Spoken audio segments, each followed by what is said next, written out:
예배를 세우며 끊어주신 하나님의 존엄한 세상으로서 생명의 방위를 경험하는 다른 것입니다. 우리의 삶에서 예배보다 더 귀한 일과 순간은 없습니다. 우리 모두 순전하고 온전한 마음으로 예배의 중심 안으로 들어갑니다. 찬송하는 소리서 사랑 기뻐하도다. 하늘 아버지의 이름 거룩하도다.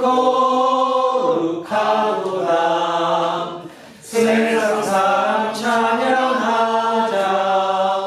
거룩하신 하나님께 할렐루야. 할렐루야, 할렐루야, 아멘. 하나님의 나라 권세 영원토록 있도다. 하나님의 영원 나라 거룩하도다. 하늘 보좌 계신 주님 세상 주관하시도다. 할렐루야 할렐루야 할렐루야 아멘. 하나님의 크신 섭리 그들 대로 되도다. 우리 아버지의 뜻은 거룩하도다. 주여 속히 하셔서 기쁜 날을 주옵소서. 할렐루야 할렐루야 할렐루야 아멘. 아멘.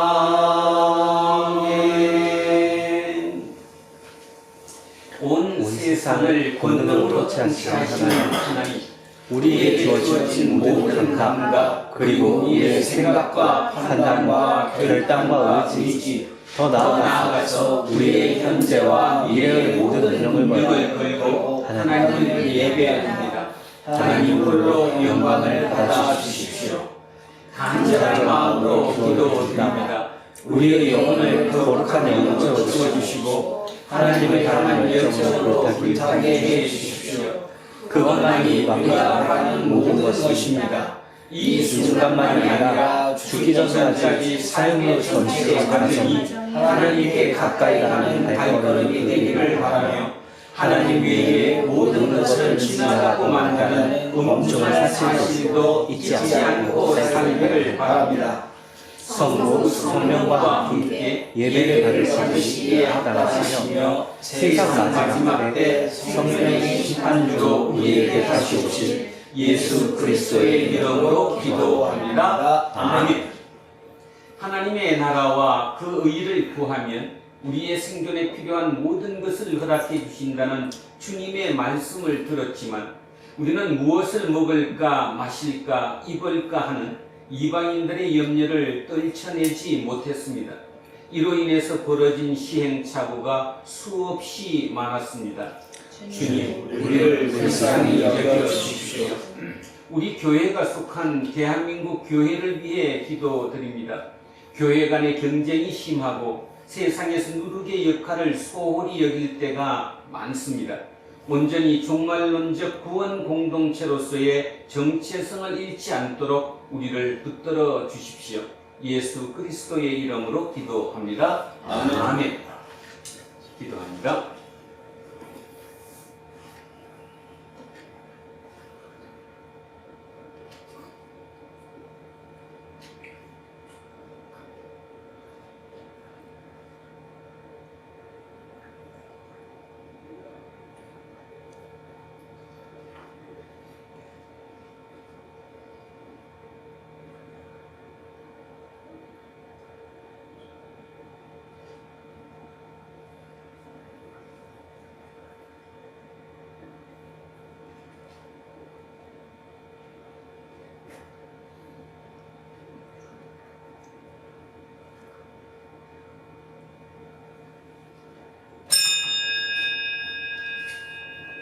선지자 예레미야를 통해서 우리에게 주신 하나님의 말씀입니다. 내가 그들을 내게 범한 그 모든 죄악에서 정하게 하며 그들이 내게 범하며 행한 모든 죄악을 사할 것이라. 저는 예배를 인도하는 목사로서 이 복된 말씀이 우리 모두에게도 약속으로 주어졌다는 사실을 알려드립니다. 하나님에게서 용서받은 사람으로서 이웃의 잘못도 용서하십시오. 아멘. 다 자리에 앉아 찬송가 421장 찬송하겠습니다. 421장입니다. 내가 예수 믿고서 제사함 받아 나의 모든 것 다 변했네. 지금 내가 가는 길 천국길이요 주의 피로 내 죄가 씻겼네. 나의 모든 것 변하고 그 기로 구속받았네. 하나님의 나의 구원 되시오니 내게 정죄함 없겠네. 주님 밝은 빛 회사 어둠에 지니 나의 모든 것 다 변했네. 지금 내가 주 앞에 온전케 되는 주의 공로를 의지함일세. 나의 모든 것 변하고 그 기로 구속받았네. 하나님은 나의 구원 되시오니 내게 정죄함 없겠네. 내게 성령 임하고 그 크신 사랑 나의 맘에 가득 채우며 모든 공도 내게서 물리치시니 내 맘 항상 주 안에 있겠네. 나의 모든 것 변하고 그 기로 구속받았네. 하나님은 나의 구원 되시오니 내게 정죄함 없겠네. 나의 생명의 주인이신 하나님 아버지, 영원한 생명을 주신 하나님 앞에 영과 진리로 드려지는 이 예배를 기쁘게 받아 주시옵소서. 긍휼과 사랑이 충만하신 하나님 아버지, 지난 일주일도 세상에 살면서 말씀대로 살지 못하고 믿음과 삶이 따로인 채 살다가 이 자리에 나왔습니다. 1만 달란트 빚진 자인 것을 알면서도 100데나리온을 빚진 자를 용서하지 못했으며 넘어진 곳에서 자꾸 넘어지며 고통하고 몸부림치던 저희들을 주님 용서하여 주시옵시기를 간절히 원합니다. 모든 사람과 더불어 화목한 사람이 되기를 원합니다. 진정 용서받은 자처럼 용서의 사람이 되기를 원합니다. 악을 악으로 갚지 아니하고 악과 더불어 싸울 수 있는 지혜와 용기를 주시옵소서. 결코 이 세대를 본받지 않을 수 있도록 날마다 믿음의 기초가 예수 그리스도가 될 수 있게 하여 주시옵시고, 내가 세상에 비치고 소금인 것을 나타낼 수 있는 저희들이 되게 하여 주시옵시기를 간절히 원합니다. 나의 힘과 능력으로는 할 수 없사오니 성령이 말할 수 없는 탄식으로 우리를 도와주시옵시고, 성령 충만함으로 모든 것을 승리하며 이기고 나갈 수 있도록 도와주시옵소서.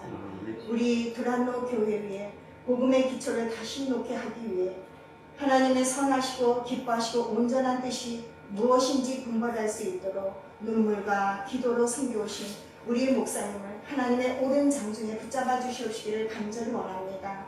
선포되는 말씀이 이제는 풍성한 열매를 맺을 수 있도록 갑절의 영광과 7배의 영역을 허락하여 주시옵소서. 지금 이 시간 간절히 사모하는 마음으로 말씀을 받기를 원합니다. 그리하여 우리의 삶 속에 육신의 일만을 생각하고 도마하는 일을 온전히 벗어버리게 하여 주시옵시고, 주님의 가신 길을 묵묵히 따라갈 수 있는 우리 공동체가 되기를 간절히 원하며 예수 그리스도의 이름으로 기도드립니다. 아멘. 인사하겠습니다. 조금 손해보고 삽시다. 조금 손해보고 삽시다. 하나님 사랑합니다. 하나님 사랑합니다. 이문수님을 사랑합니다. 이문수님을 사랑합니다. 김재우님을 사랑합니다. 김재우님을 사랑합니다. 이영웅님을 사랑합니다. 이영호님을 사랑합니다. 이으뜸님을 사랑합니다. 이으뜸님을 사랑합니다. 이영리님을 사랑합니다. 이영민님을 사랑합니다. 이양승님을 사랑합니다. 이양승님을 사랑합니다. 이연승님을 사랑합니다. 이연승님을 사랑합니다. 안병관님을 사랑합니다. 안병관님을 사랑합니다. 이동영님을 사랑합니다. 이동영님을 사랑합니다. 이정근님을 사랑합니다. 이정근님을 사랑합니다. 김지원님을 사랑합니다. 김지원님을 사랑합니다. 김재세님을 사랑합니다. 김재세님을 사랑합니다. 목사님을 사랑합니다. 목사님을 사랑합니다. 이 하나님을 사랑합니다. 함께하지 못한 우리의 모든 성도님들을 사랑합니다. 기도하겠습니다. 말씀의 능력이신 하나님 아버지, 지금 우리는 생명의 말씀을 드리려고 합니다. 세상의 온갖 선전 선동으로 인해서 우리가 공연히 낙심하거나 들뜨기도 했습니다. 당신의 말씀으로 우리의 영혼이 소생되기를 바랍니다. 오늘 주어진 말씀을 읽고 선포되는 말씀을 듣는 우리 모두 하나 되기를 진심으로 바랍니다. 우리 주 예수 그리스도의 이름으로 기도합니다. 아멘. 첫째 말씀 갑니다. 잠언입니다. 구약성서 911쪽입니다. 구약성서 911쪽. 잠언 1장 20절에서 33절까지 말씀입니다. 911쪽 잠언 1장 20절에서 33절입니다.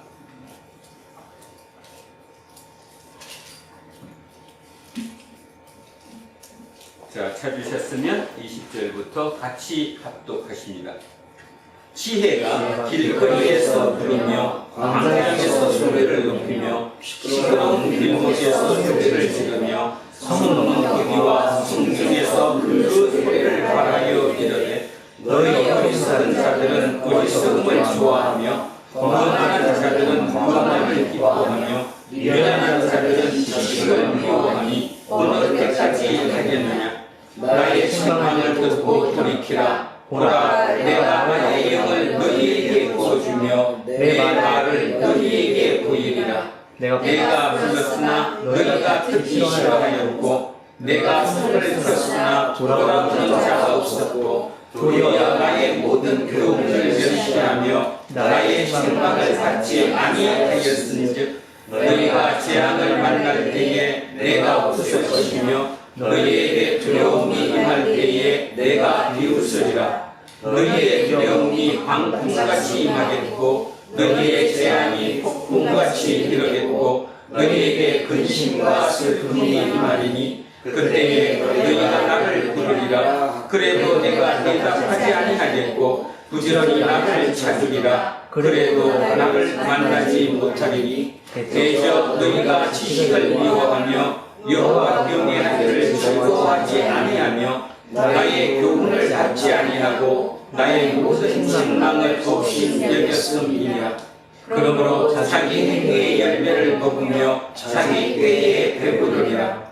어리석은 자의 태고는 자기를 죽이며 미련한 자의 안일은 자기를 멸망시키려니와 오직 내 말을 듣는 자는 평안히 살며 재앙의 두려움이 없이 안전하리라. 아멘. 성시교독 시편 1편으로 가겠습니다. 앞쪽으로 넘기셔서 805쪽입니다. 805쪽 시편 1편 말씀입니다.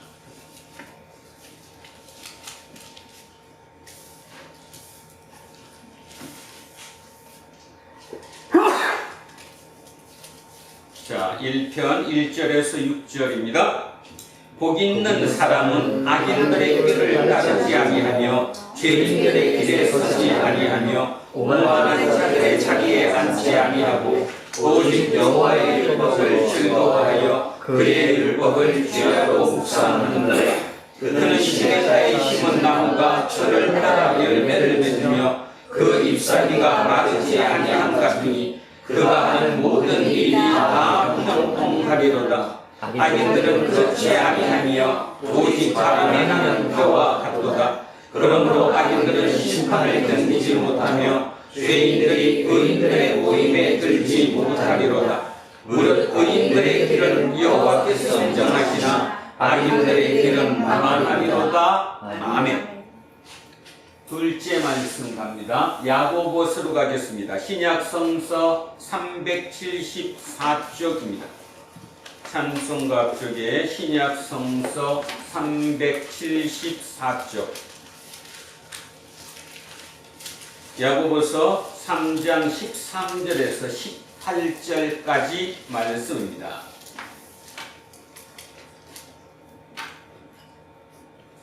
13절에서 18절입니다.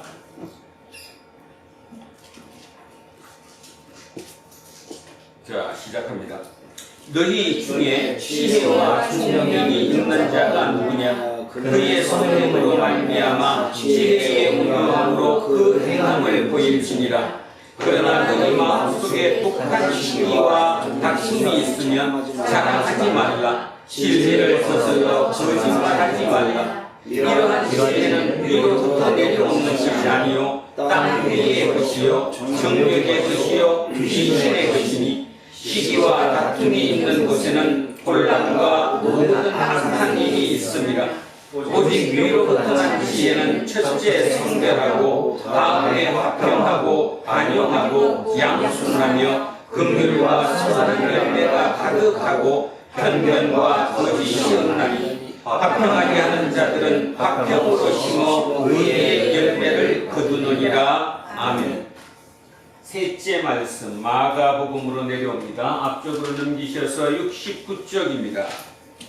신약성서 69쪽 마가복음 9장 30절에서 37절까지 말씀입니다. 69쪽 마가복음 9장 30절에서 37절 말씀입니다. 찾으셨으면 시작합니다. 그곳을 떠나 갈릴리 가운데로 지날새 예수께서 아무에게도 알리고자 아니하시니 이런 제자들을 가르치시며 또 인자가 사람들의 손에 넘겨져 죽임을 당하고 죽은 지 3일 만에 살아나리라는 것을 말씀하셨기 때문이더라. 그러나 제자들은 이 말씀을 깨닫지 못하고 묻기도 두려워하더라. 가버나움에 이르러 집에 계실새 제자들에게 물으시되 너희가 길에서 서로 토론한 것이 무엇이냐 하시되 그들이 잠잠하니 이는 길에서 서로 누가 크냐 하고 쟁론하였습니다. 예수께서 앉으사 12제자들을 불러서 이르시되 누구든지 첫째가 되고자 하면 무사람의 끝이 되며 무사람을 섬기는 자가 되어야 하리라 하시고 어린아이 하나를 데려다가 그들 가운데 세우시고 안으시며 제자들에게 이르시되 누구든지 내 이름으로 이런 어린아이 하나를 영접하면 곧 나를 영접하며 누구든지 나를 영접하면 나를 영접함이 아니요 나를 보내신 이를 영접함이니라. 아멘. 오늘 주신 말씀입니다. 로마서 13장 1절에서 7절 말씀입니다. 257쪽에 있습니다. 자, 오늘 주신 말씀 천천히 같이 합독하십니다. 각 사람은 위에 있는 권세들에게 복종하라. 권세는 하나님으로부터 나지 아니하나니 모든 권세는 다 하나님께서 시험하신 바라. 그러므로 권세를 거스르는 자는 하나님의 명령을 거스름이니 거스르는 자들은 심판을 자취하리라. 다스리는 자들은 선한 일에 대하여 용서하지 않고 악한 일에 대하여 대나니 네가 권세를 두려워하지 아니하겠느냐 선을 행하라. 그리하면 그에게 칭찬을 받으리라. 그는 하나님의 사역자가 되어 네게 선을 베푸는 자니라. 그러나 네가 악을 행하거든 두려워하라. 그가 우연히 칼을 가지지 아니하였으니 곧 하나님의 사역자가 되어 악을 행하는 자에게 진노하심을 따라 보호하는 자니라. 그러므로 복종하지 아니할 수 없으니 진노 때문에 할 것이 아니라 양심을 따라 할 것이라. 너희가 조치를 바치는 것도 이로 말미암으리라. 그들이 하나님의 일꾼이 되어 바로 이 일에 항상 힘쓰니라. 모든 자에게 줄 것을 주되 조세를 받을 자에게 조세를 바치고 관세를 받을 자에게 관세를 바치고 두려워할 자를 두려워하며 존경할 자를 존경하라. 아멘. 오늘은 권세의 권은 하나님이라는 제목으로 하나님의 말씀의 은혜를 나누고자 합니다. 세상의 권위에 대해서 권위가 부당할 경우에 저항을 많이 하죠. 예전에 히틀러 시대의 독일에서도 독일 교회에 많은 사람들이 저항하기도 했습니다.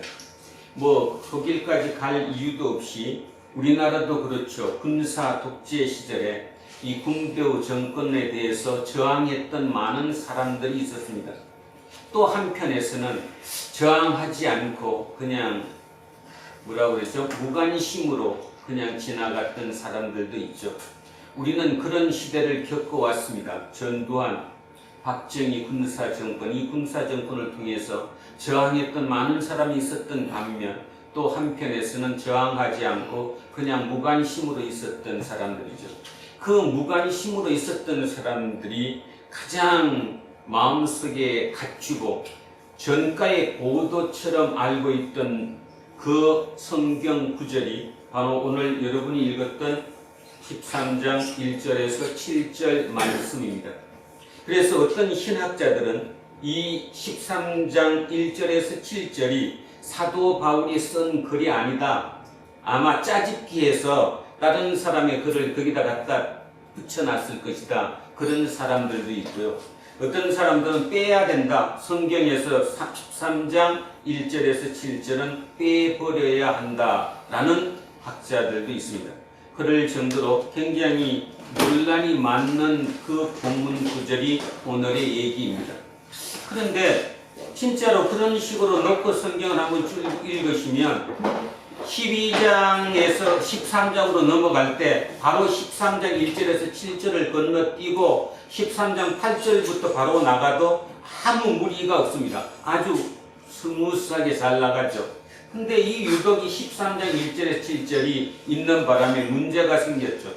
자, 문제가 생겼지만 어떻게 봐야 할까요? 성경이니까 하나님의 말씀으로 하나님의 감동으로 이루어진 글이라는 걸 믿기 때문에 오늘 우리는 그 마음으로 한번 자세히 들여다 봐야 할 것 같습니다. 자, 1절부터 이렇게 출발을 합니다. 각 사람이니까 모든 사람이겠죠. 빈부, 격차, 남녀노소, 강도시 모든 사람은 위에 있는 권세들에게 복종하라. 위에 있는 권세, 그냥 쉽게 얘기하면 통치자입니다. 권력자죠. 권력자에게, 통치자에게 복종하라. 이런 표현을 쓰기 때문에 우리는 이게 더 마음에 강하게 와닿는지도 몰라요. 더 거부하는 거죠. 무슨 통치자에게 복종까지 하냐. 그냥 말을 들으면 되지. 쉽게 얘기하면 협조하라는 의미죠. 꼭 복종하라는 말 표현이 좀 강하다고 보시면 그냥 권세들에게, 통치자들에게 협력하라, 협조하라, 그 길을 따라주라, 이런 의미이겠죠. 각 사람은 위에 있는 권세들에게, 통치자들에게 복종하라. 권세는 하나님으로부터 나지 않음이 없나니, 모든 권세는 하나님으로부터 나지 않음이 없나니, 모든 권세는 다 하나님께서 정하신 바라. 결론은 뭔 말이에요? 권세는 누구에게서 온 거다? 하나님에서 온 거다. 그래서 제가 오늘 설교 제목을 권세의 근원 하나님이라고 적었습니다. 모든 권세의 근원이 되시는 분은 하나님이시다.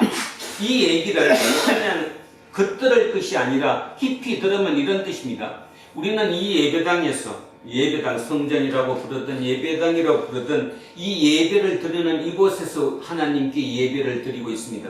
그러면서 어떤 마음을 갖냐 하면 저 세상 밖에서 사는 그들과 우리는 다를 것이라고 생각해요. 우리는 하나님의 통치를 받고 하나님의 보호를 받지만 저 세상 사람들은 하나님께 버림을 받고 하나님의 보호를 받지 못할 것이다 라는 생각을 알게 모르게 우리는 갖고 있죠. 근데 오늘 이 본문을 보면서 뭘 생각하느냐 하면 세상의 이 우주 만물의 통치자가 누구라는 겁니까? 하나님이라는 거예요. 하나님은 우리 예수를 믿는 우리만 통치하시는 분이 아니라 세상의 모든 만물을 통치하시는 그분이 바로 하나님이라는 그 신앙 고백이지요. 이 얘기는 그 신앙 고백입니다. 다시 얘기하면 모든 권세자들에게 복종하라. 이유가 뭐냐? 이 모든 세상에 이 우주 모든 속에 그 질서를 유지시키고 관리해 나가시는 분이 하나님이심을 우리가 믿음으로 신앙 고백하는 거나 다름없다 이런 말이죠. 그래서 모든 권세들에게 복종하라고 얘기를 했습니다. 그런데 거부가 참 많아요. 그죠? 읽으면서도 우리는 대통령 하나를 잘 뽑아놓고도 그렇게 논란이 많습니다. 그죠? 뭐 탄핵을 시킨다, 말아야 된다, 지지율이 20%로 떨어져 나간다, 뭐 별 얘기를 다 합니다. 또 그 이전에 모든 통치자들 있을 때마다 항상 자기가 선거해놓고 뽑아놓고도 욕은 많이 해요. 그죠? 뭐는 뭐 때문에 그렇다, 저거는 저것 때문에 그렇다. 자, 그런데 하나님은 지금 오늘 우리에게 뭐라고 말씀하시냐 하면 권세 있는 자들에게는 우리가 무조건 복종하라, 협력하라. 이것이 무슨 의미냐? 한마디로 얘기하면 질서를 유지하라는 거예요. 세상에는 질서가 있습니다. 하나님께서는 혼돈 가운데서 질서를 만들어내셨죠. 다시 얘기하면 카오스의 그 혼돈을 코스모스의 뭘로? 질서로 바꾸신 분이 바로 하나님이시죠. 하나님이 세상 우주 만물을 카오스에서 코스모스로 바꾸셨다면, 쉽게 말해서 질서로 바꾸셨다면 이 세상의 질서도 그 하나님의 질서 속에서 유지된다는 겁니다. 그러면 권세를 가진 사람, 이 권세들이 하는 일이 뭔가? 이 권세들이 하는 일은 세상의 질서를 유지하고 세상의 약자들을 보호하는 의무를 갖죠. 그런 임무를 갖는 사람들이 권세 아니에요? 그러니까 권세는 이런 말 혹시 들어보셨는가 몰라요?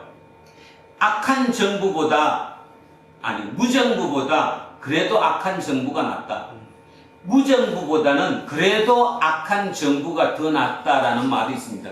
그런 말처럼 아예 질서가 없는, 그러면 만약에 세상 자체에 무질서하게 되면 우리 예수를 믿는다고 해는 우리의 신앙생활도 제대로 할 수 없어지는 거죠. 그런 생각을 하시면서 오늘 이 본문을 들으면 그래도 조금은 이해가 가지 않을까 그 생각합니다. 저도 오늘 알고서 설교하는 것은 아니고요. 아주 반감이 많습니다.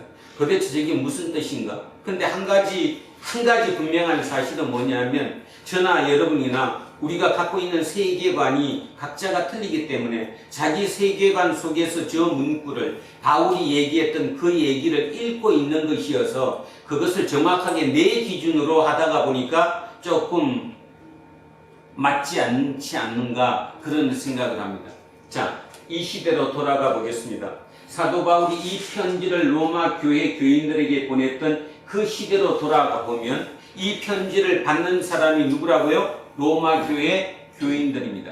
로마 교회 교인들, 조직적으로 굉장히 잘 갖춰져 있는 조직되어 있는 곳도 아니고요. 아직도 무질서 속에 혼돈 가운데 그저 열광적인 믿음, 신앙생활 하나로 유지되고 있는 그곳에는 그저 뭐가 중요하느냐 하면 곧 세상은 망한다.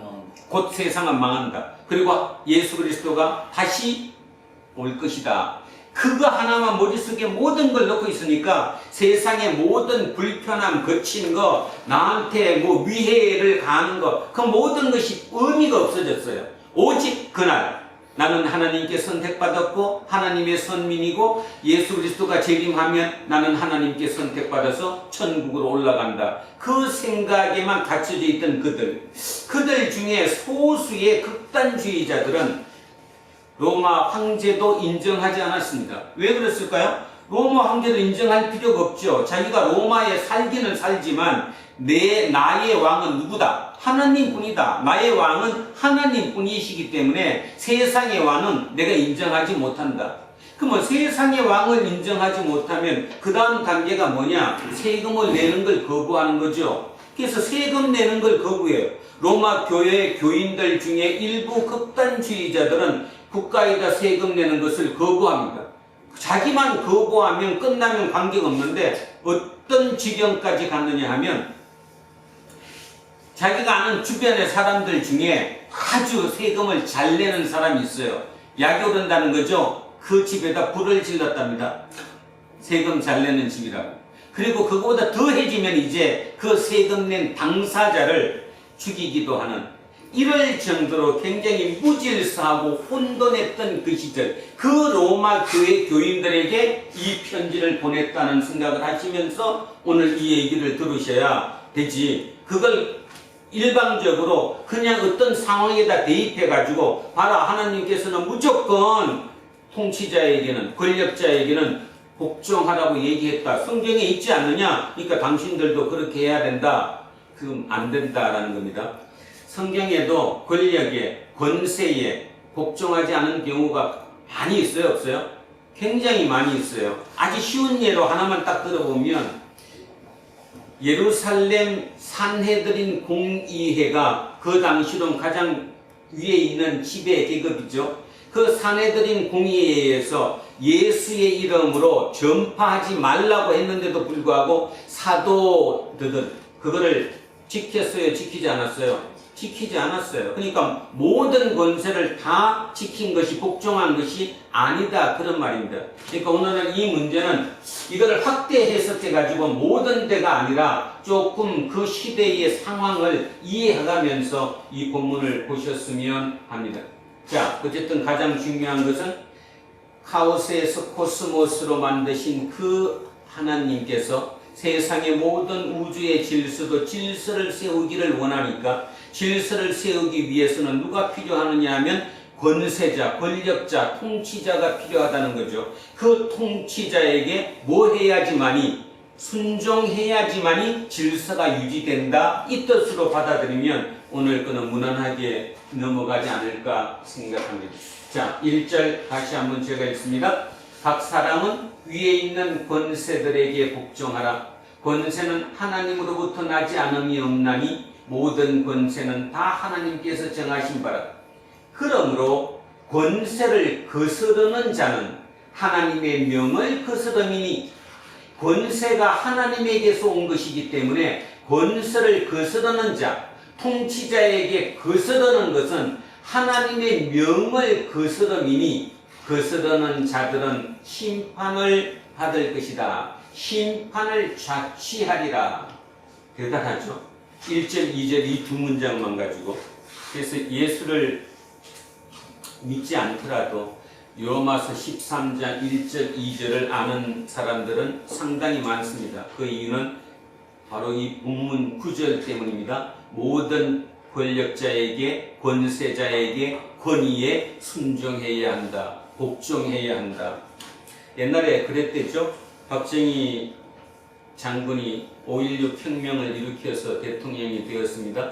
사람들은 군부 독재라고, 이건 독재라고 믿지 않는다고 했더니 그 있던 2인자였던 김종필이라고 하는 그분이 그렇게 얘기했대요.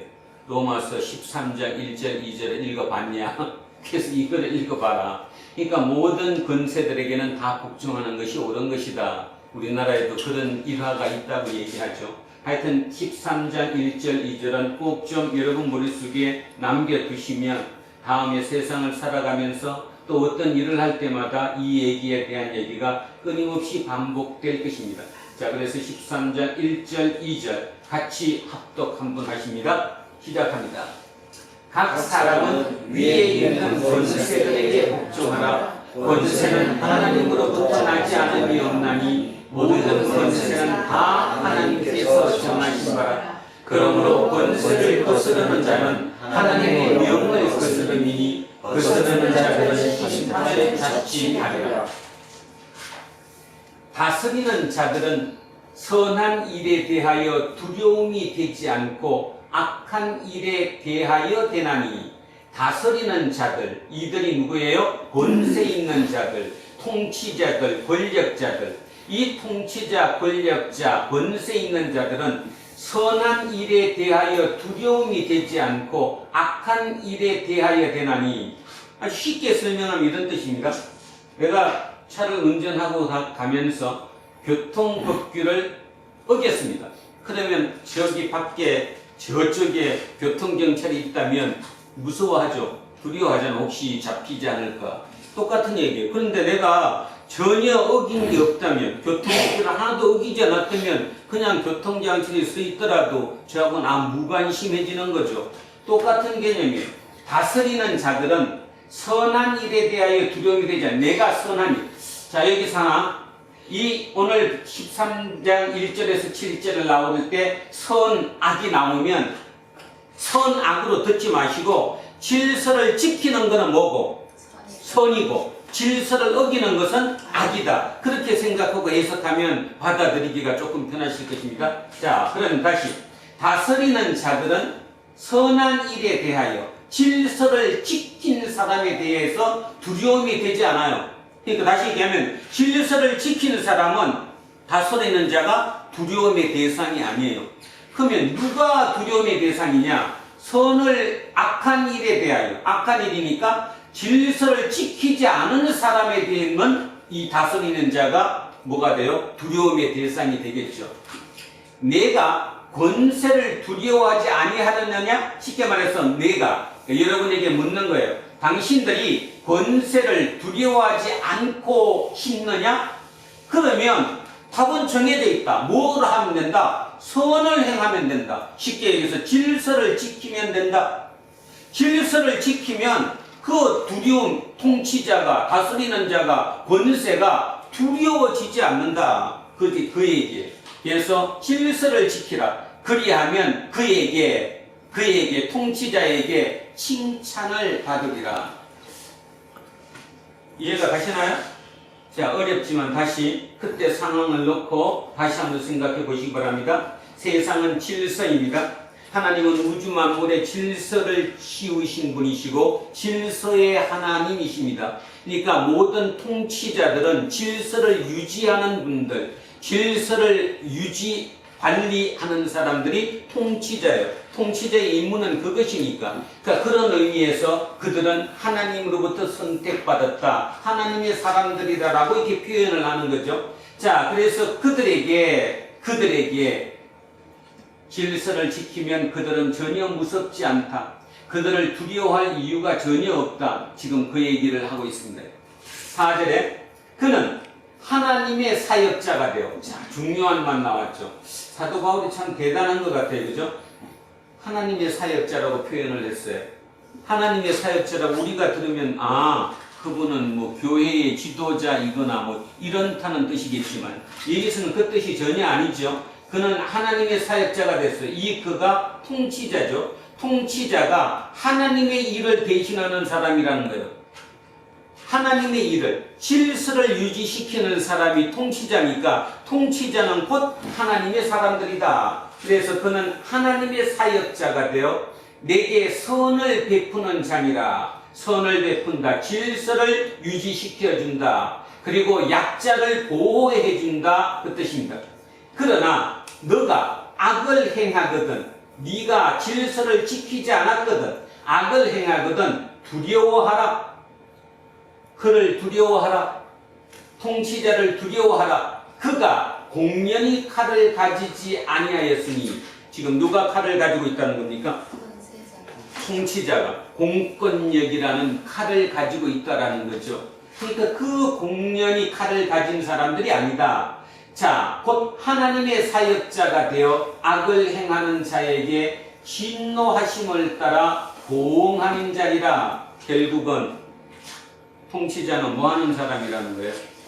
질서를 유지하는 사람에게는 칭찬해주는 사람이고, 질서에 대립하는 사람, 대항하는 사람에게 대해서는 보응해, 대갚아주는 사람, 그 사람이 바로 하나님 통치자라는 거예요. 그래서 그런 의미에서 질서를 유지시킨다는 의미에서 통치자는 곧 하나님의 사역자다, 이렇게 말씀하고 있다라는 거죠. 그러니까 여기까지만 읽고도 조금 그래도 좀 마음이 이상하죠, 그죠? 로마 교회 교인들의 입장이 그렇게 핍박받는 입장인데, 여러분, 이 편지가 57년도에 쓰여졌다라고 얘기했습니다. 그런데 49년, 50년도 클라우디우스 황제 때 유대인들이 로마에서 추방당했습니다. 한 도시에서 한 민족이 추방당했다는 말은 그 민족이 사회를 어지럽히는 사람이라는 판단 때문이었겠지요. 근데 클라우디우스 황제 때 49년, 50년도에 로마에 있는 유대인들이 추방당했던 이유는 뭐냐 하면 바로 유대인들 중에 대부분은 유대교를 믿는 사람들이고 일부는 뭐를 믿어요? 그리스도교를 믿는, 그죠? 기독교를 믿는, 그리스도를 믿는, 예수 그리스도를 믿는 유대인들, 이 둘이 충돌이 일어난 거죠. 그러니까 그때까지 여러분 머릿속에 유대인의 회당과 그리스도인의 교회가 따로 있는 게 아니에요. 그냥 섞여 있는 것 같이. 그러니까 로마 정부 입장에서는 유대교의 한 종파인가 보다, 그냥 유대교랑 똑같다 이렇게 생각했어요. 지난주에도 말씀드렸듯이 유대교는 로마가 보호해주는, 인정해주는 종교였어요, 아니었어요? 유대교 인정해주는 종교였어요. 그러니까 로마의 보호를 받았기 때문에 그리스도교도 유대교의 한 분파로서 그냥 거기 보호 속에 같이 섞여 있었던 거죠. 섞여 있었지만 둘이는 맞을 수가 없죠, 그죠? 그 종교 자체가 유대교와 기독교가 맞아질 수가 없잖아요. 뭐 할례 문제부터 따져서 율법 문제까지 모든 문제에서 섞일 수가 없는 물과 기름이잖아요. 결국 그들이 서로 분리되면서 서로 티격태격 싸움을 하니까 사회의 안정을 저해한다. 사회의 안정을 저해하는 불순 세력이다. 그래서 너네들 다 로마를 떠나라. 그래서 쫓아냈단 말입니다. 그리고 그들이 약 4년 5년인 54년도 네로 황제가 황제로 즉위했을 때 다시 로마로 들어오게 됐어요. 그로부터 지금 57년도에 이 편지를 썼다면 3년 정도 지난 상태에서 지금 이 편지를 로마 교회 교인들에게 쓰고 있는 것이거든요. 그러면 사도 바울 입장에서는 지금 로마 교회의 상태를 정확하게 알고 있다고요. 로마 교회 교인들 처한 상태는 좋은 상태예요? 아주 악한 상태예요? 아주 악한 상태예요. 굉장히 공격을 많이 받고 주변으로부터 핍박을 받는 시대였어요. 그리고 뭐가 문제였냐면 드디어 로마 정부 입장에서도 유대교와 그리스도교가 같은 종교가 아니라는 것을 이제 파악하기 시작했어요. 그러니까 로마 정부 입장에서도 제재를 가하겠어요, 안 가하겠어요? 제재를 가하겠죠. 지금 그 얘기를 하고 있는 거예요. 제재를 가하고 있는, 모든 것을 핍박을 당하고 있는 그들에게 이 편지를 쓴 거예요. 그러면 감이 조금 오지 않으시나요? 결국은 뭔 뜻입니까? 아무리 네가 옳고 그르고를 떠나서 정부라는, 국가라는 통치 체계가 세워졌으면 국가가 할 일은 질서를 유지하는 거다. 그 질서 유지 속에 우리의 신앙도 있는 것이지, 질서가 유지되지 않는 무질서 속에 우리의 신앙만 있을 수는 없다라는 거예요. 여러분도 그렇지 않습니까? 어떤 사람들도 지금 그렇게 생각하는지 몰라요. 나는 하늘의 시민권을 가진 사람이니까 이 땅은 그냥 사는 거야. 그러니까 막 살아도 돼. 절대로 안 됩니다. 그러니까 하늘의 시민권을 가졌다고 할지라도, 그러니까 그런 논리로 따지면 우리는 이중국적자죠, 그죠? 자, 그렇더라도 이 땅에 사는 동안은 이 땅에 지켜야 할 모든 것을 우리는 그 질서를 우리는 지켜야 한다는 얘기를 사도 바울은 지금 하고 있는 거예요. 그러니까 그래도 이해가 잘 안 가시면 오늘 집에 가서 이제 로마 교회 교인 입장이 되셔서 한번 이 편지를 한번 가만히 읽어보십시오. 그럼 이게 무슨 뜻일까가 나오는 것 같아요. 제가 이렇게 부탁을 많이 드리는 이유는 하여튼 논란이 많은 성경에서 집어오면 가장 논란되는 부분이 오늘 1절에서 7절이라는 말씀입니다. 사람에 따라 해석이 분분하고 그거를 너무 강압적으로 강하게 내 것으로 만들어서 그것을 우리에게 강요하다시피 하기 때문에 이 본문이 문제가 상당히 많다. 자, 4절 다시 한번 하겠습니다. 그는 하나님의 사역자가 되어. 자, 이 표현도 대단하다고 그랬습니다. 어떻게 그 통치자를 하나님의 사역자라고 했을까? 사도 바울의 마음이 어땠을까? 도대체 사도 바울은 어떤 마음으로 이 편지를 썼을까? 자, 그는 하나님의 사역자가 되어 내게 선을 베푸는 자니, 그러니까 하나님의 사역자가 돼서 내게 질서를 유지시키는 사람이다. 그러니까 네가 악을 행하거든 두려워해야 된다. 그러나 그가 공연히 칼을 가지지 아니하였으니 곧 하나님의 사역자가 되어 악을 행하는 자에게 질서를 유지하지 못하게 하는, 질서를 망가뜨리는 자에게는 진노하심을 따라 보응하는 자니라. 그가 바로 통치자니라, 이런 뜻입니다. 5절 갑니다. 그러므로 복종하지 아니할 수 없으니, 복종하지 아니할 수 없으니, 왜 복종하지 아니할 수 없어요?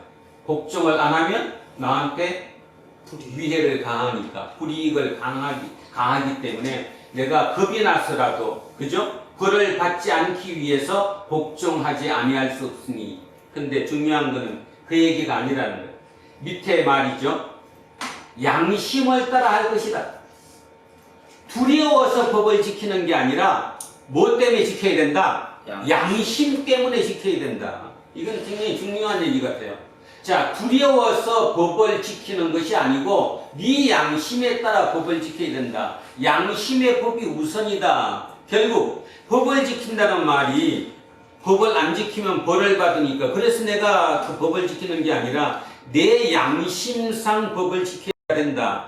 양심상, 그러니까 하나님께서 나를 보고 계신다는 그 마음에 따라 이 질서를 지켜야 된다. 지금 그 얘기를 합니다. 그래서 그러므로 복종하지 아니할 수 없으니 진노 때문에 할 것이 아니라, 다시 한번 말씀합니다. 두려워서 벌 받을까봐 복종하는 것이 아니라 양심을 따라 할 것이다. 당신의 양심을 따라 법을 지켜라. 6절에 너희가 조세를 바치는 것도 이로 말미암니라. 그러니까 국가에다가 세금을 바치는 것도 이로 말미암니라. 아까 제가 이런 얘기 드렸죠. 극단주의자들은 세금을 낸다 안 낸다? 안 낸다. 로마 황제를 인정하지 않는 것만이 문제가 아니라 세금도 거부를 했다. 그래서 자기 공동체 내에 누군가가 세금을 내면 그 사람의 집에 불을 지르기도 했고, 더 극단적으로는 그 당사자를 죽이기까지 했던 그런 혼란, 무질서 속에 있던 그들에게 이제 세금 얘기를 하는 거예요. 너희가 조세를 바치는 것도 이로 말미암니라. 조세, 세금을 내는 것도 이 통치자들이 통치하기 위해서 그들에게 급여를 줘야 되니까, 월급 줘야 되잖아요. 결국 국가에 세금을 바치는 것도 이런 이유 때문이다. 질서를 유지하기 위해서 우리가 세금을 내야 하는 것이다. 그들이 하나님의 일꾼이 되어 바로 이 일에 항상 힘쓰느니라. 자, 그들, 통치자들, 행정, 우리로 따지면 공무원이겠죠. 어떤 그런 공무원이 열심히 일하는 이유가 뭐냐 하면, 그들이 왜 하나님의 일꾼인가 하면 질서를 유지하기 때문에 그렇다.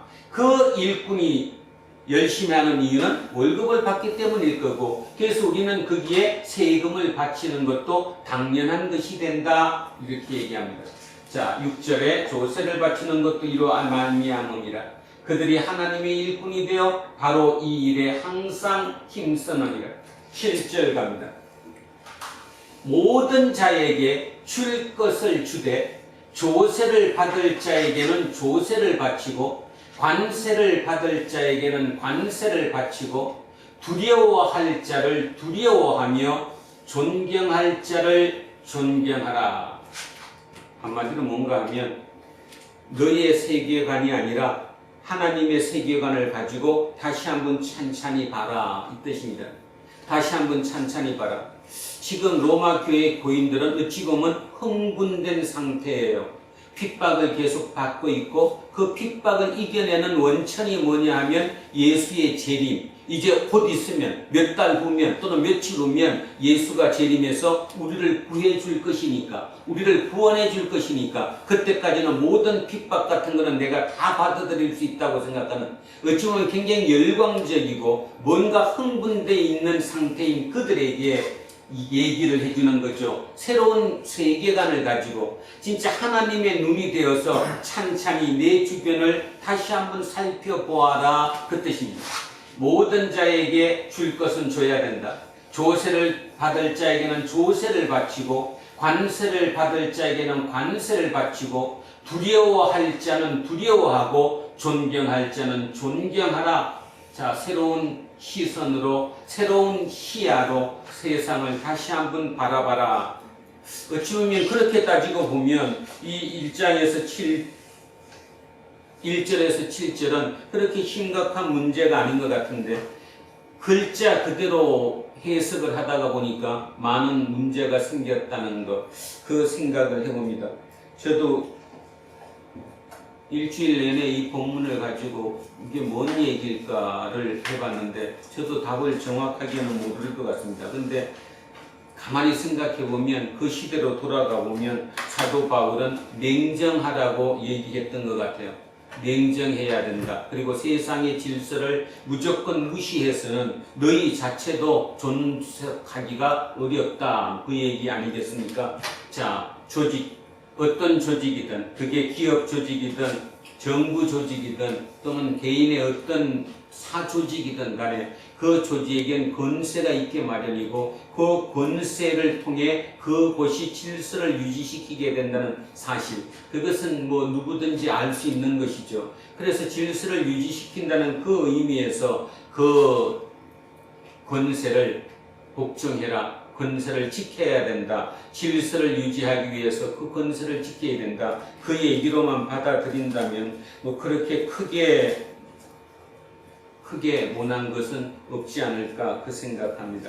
자, 그래서 오늘은 설교하기가 좀 애매했습니다. 뭐라고 얘기하지도 뭐하고, 그리고 여기에 대해서 다른 얘기를 더 갖다 붙인다고 하더라도 제가 볼 때는 아닌 것 같고, 그래서 그냥 단순하게 사도 바울이 편지를 써가면서 그 로마 교회 얘기를 들으면서 자기 얘기를 약간 첨부시켰다?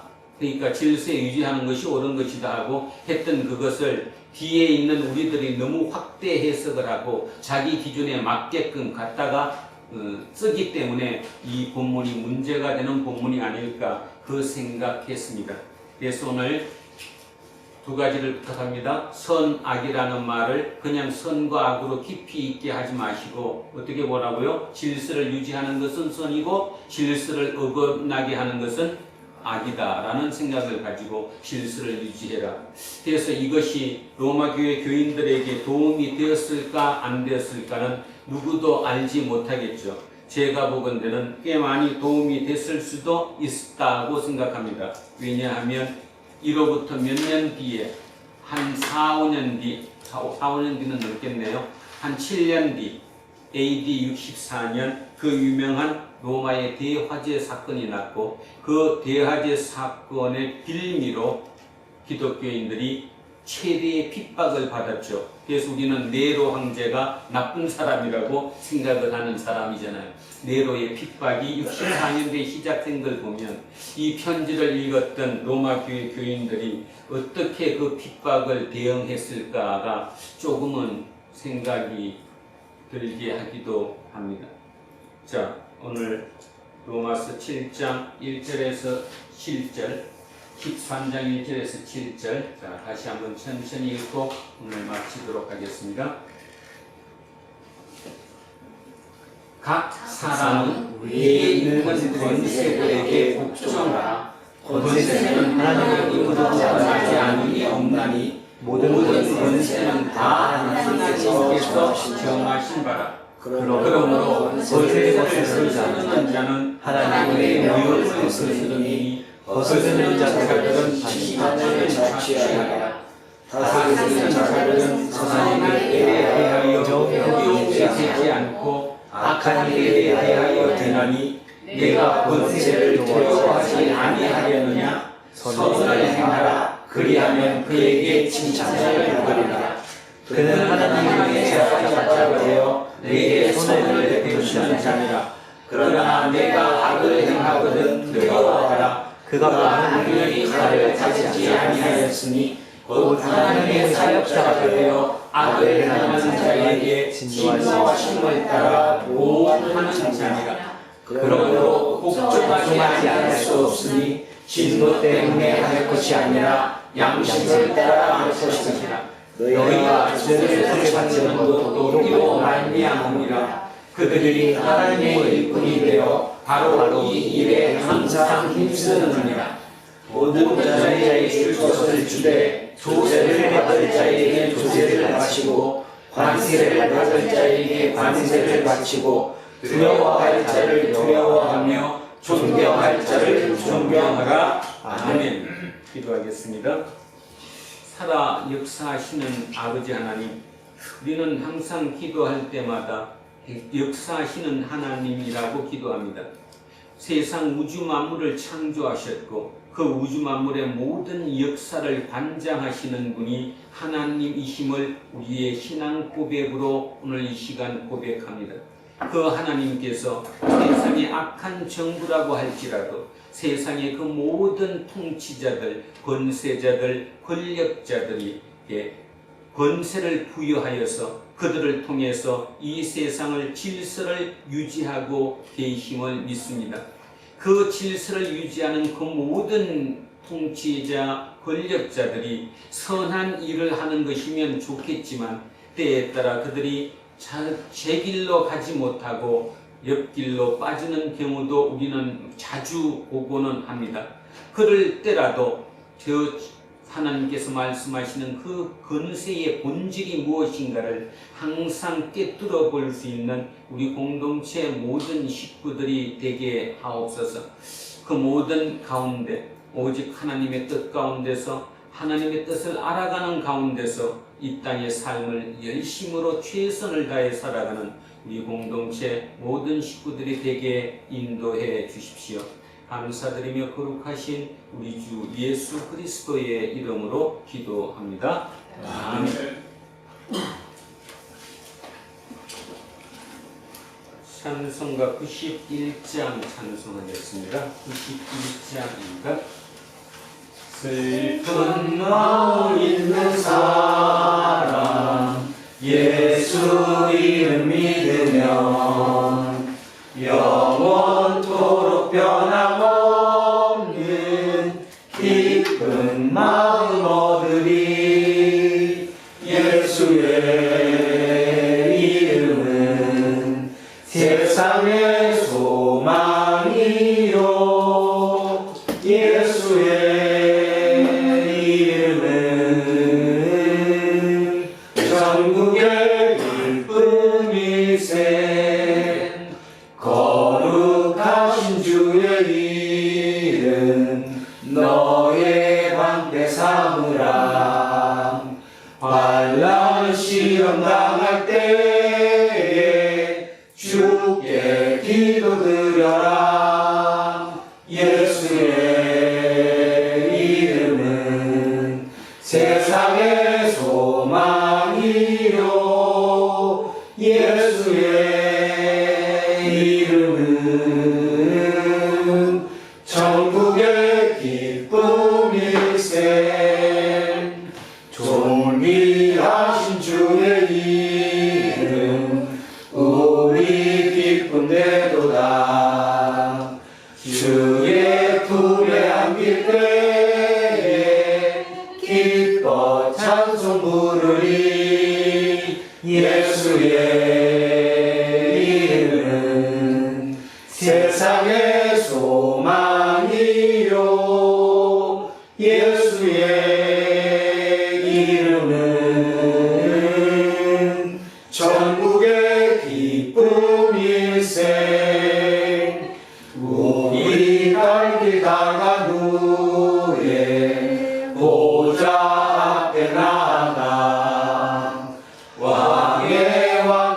경배하며 멸류관을 드리리. 예수의 이름은 세상의 소망이요.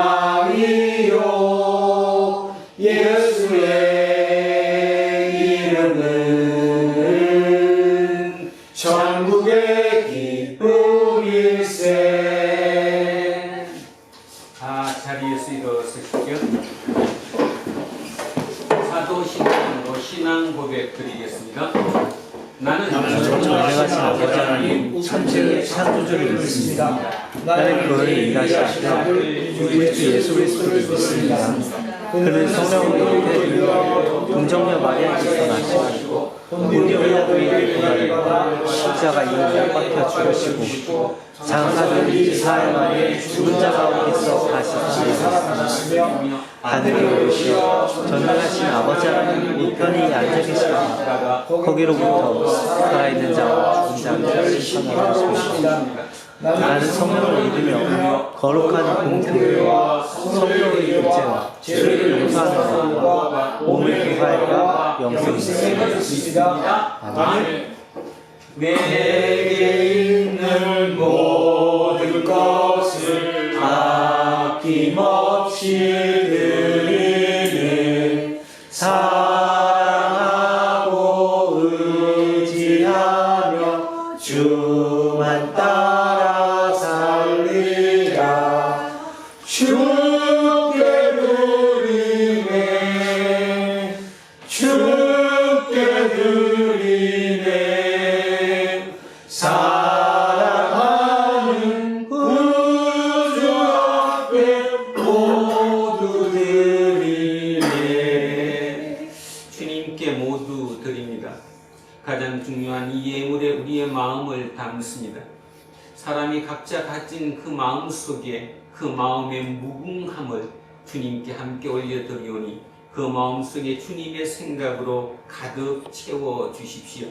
오직 그 가득 채워진 그 주님의 생각으로 이 땅의 삶을 살아가는 우리가 되게 하시고 이 땅의 권세에 복종하는 우리가 되게 하시고 이 땅의 권세에 대해서 그 질서를 유지하는 것이 이 세상을 살리는 길임을 깨달아 알아가는 우리가 되게 하옵소서.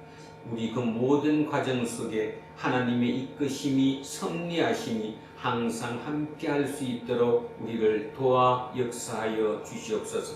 감사드리며 거룩하신 우리 주 예수 그리스도의 이름으로 기도합니다. 아멘. 우리는 세상에 있는 성경이다. 우리는 세상이 원하는 신앙 고백이다. 우리는 세상이 관심 갖는 설교다. 하늘에 계신 우리 아버지, 아버지의 이름을 거룩하게 하시며 아버지의 나라가 오게 하시며 아버지의 뜻이 하늘에서와 같이 땅에서도 이루어지게 하소서.